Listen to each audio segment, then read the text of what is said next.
In our last episode, we covered NumPy, the engine that gives Python its capacity for high-speed calculations across clean, homogeneous numeric grids. But real-world data rarely arrives as a perfect numeric grid. When you introduce text columns, mixed data types, and missing values, those rigid mathematical structures break down. Standard numerical arrays lack the semantic architecture required to attach column labels, and they do not have a native mechanism for handling gaps in the records. This is Pandas.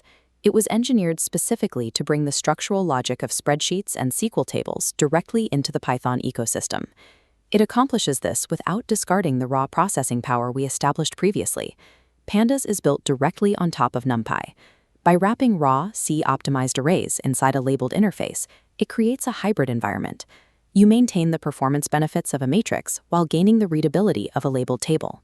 It serves as the necessary architectural bridge between strict mathematical processing and the messy reality of actual data analysis. The architecture relies on two core structures. Isolating a single data column yields a one-dimensional block called a series. While it looks like a standard array, it introduces the index. Every data point is mapped to a specific label, rather than just a numeric count. Labeling turns data retrieval into a semantic process. Instead of calculating row offsets, you query your records by their specific names. When you align multiple distinct series side by side, sharing that single common index, they form a unified table.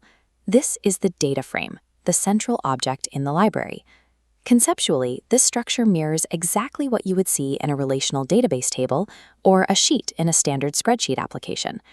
Mastering this library means conceptualizing every dataset as a data frame and understanding how to manipulate its constituent series. Before you can manipulate a data frame, you have to populate it. The ingestion engine can pull data from CSVs, Excel files, JSON, SQL databases, and direct URLs. Specific functions like read CSV or read Excel parse these completely different external formats into the uniform data frame architecture with a single line of code. The .head method is the mandatory first step, displaying the first 5 rows. Next, .info generates a metadata summary of counts, data types, and missing values. Finally, .describe instantly calculates summary statistics like mean and standard deviation to reveal anomalies. You must verify the exact shape and quality of your dataset before applying any downstream transformations. Executing these 3 methods establishes the non-negotiable first phase of any professional data analysis pipeline. Once you understand the shape of your data, you isolate specifics using logical conditions. Inheriting Boolean indexing from NumPy, you can write a condition, like revenue greater than 1,000, that filters out any row failing the test. But filtering unwanted data does not solve the problem of missing data. Real-world datasets almost always contain gaps, represented by a special marker called NaN, or not a number. You first need to map the exact location of these gaps across the entire data frame using the .isNull method. You face a strategic choice. First, aggressive deletion.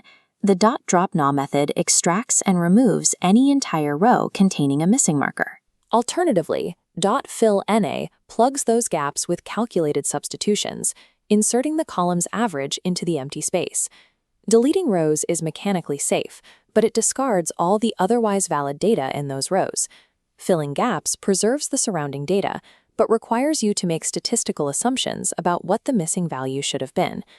Choosing how to handle missing records is an analytical decision that directly impacts the integrity of all downstream results.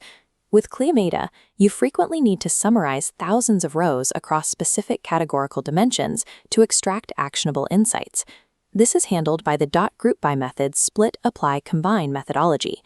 First, it splits the data frame into discrete mini-tables based on categorical values. Next, it applies a calculation like a sum to condense each group, finally snapping them back into a summary table. This group-by logic mirrors the exact aggregation functions found in standard SQL databases and spreadsheet pivot tables.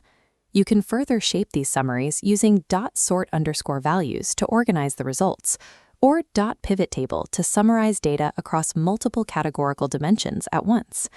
Often, your required dimensions are spread across completely different files. The pd.merge function allows you to take entirely separate datasets and lock them together based on a shared identifier column. Mastering these operations allows for the synthesis of complex insights from disparate data sources. During analysis, you routinely need to create new columns derived from existing data points, such as calculating total profit from revenue and cost. Because of the architecture, you can execute equations simultaneously across the data structure. This vectorization calculates every row in a single operation. Contrast that immediate execution with an iterative Python loop or apply method, forcing mechanical processing, one row at a time. While occasionally necessary for complex custom logic that cannot be vectorized, the apply method bypasses the underlying optimizations and incurs a massive performance penalty. The primary performance rule in Pandas is straightforward. Aggressively default to built-in vectorized operations over iterative loops whenever you process large datasets. Once your computations are finished, you need to save your work. Methods like .to_CSV export your cleaned and aggregated data frame back out to an external file. This completes a systematic and formal data pipeline. You ingest raw files, inspect the structures, clean the gaps, transform the metrics, and export the results. But exporting to a file is just the immediate workflow. Zooming out, the data frame sits at the absolute center of the Python data ecosystem, feeding directly into visualization tools like Matplotlib and Seaborn, and machine learning nodes like scikit-learn. Almost all advanced analytical libraries expect clean, labeled data. The data frame is their standard required input format. The library succeeds because it solves a structural problem. It constructs a highly functional bridge between raw computational speed and semantic, human-readable data tracking. The ability to architect and manipulate data frames is the prerequisite for nearly every advanced data science technique we will explore in Python.